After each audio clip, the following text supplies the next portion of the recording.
શું તો મહેશભાઈ ની તબિયત બગડી મેં એવું સાંભળ્યું? અલા કઈક ઘરે બેઠો બેઠો રીલ જોતો હશે તો એમાં એવું કઈક આવ્યું કે ચોખા ઉકાળીને ચહેરા પર લગાવો ને તો ગોરા થઈ જવાય. અચ્છા. પણ એ ઠંડા કરીને લગાવવાના એવું નતું કીધું. અરે બાપરે. તે એવા ને એવા ગરમ ગરમ ચોંટાડ્યા દાજ્યો છે. ખરો માણસ. આવું બધું કર્યા જ કરે. ખબર નહીં મને ભોળો છે ડોબો છે ખબર જ નહીં પડતી. બોલ હમણાં મારા સસરાએ મહેશને એવું કીધું કે પેલા એમનું છે ને પેલું સેન્ટર ટેબલ કંઈક બનાવવાનું છે મિસ્ત્રી પાસે.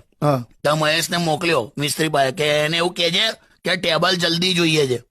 તો મહેશ ત્યાં ગયો મિસ્ત્રીને કે ટેબલ જલ્દી જોઈએ છે કે. તો મિસ્ત્રી કે એવું ચાલ મારી યાદે બેસી જાય. ત્યાં બેસી ગયો. ફેવિકોલ એની પાસે ચોંટાવડાવે ને ખીલ્લીઓ મરાવે ને એવું બધું મિસ્ત્રી એની પાસે કરાવતો હતો. કે જલ્દી જોઈએ છે એટલે એવું કરવું પડે ને કે કરો છે નહીં. એનો જન્મ થયો ને ત્યારે આકાશમાં વીજળી થયેલી. દેવતાઓ ખુશ થઈ ગયેલા. ફૂલોનો વરસાદ થયો.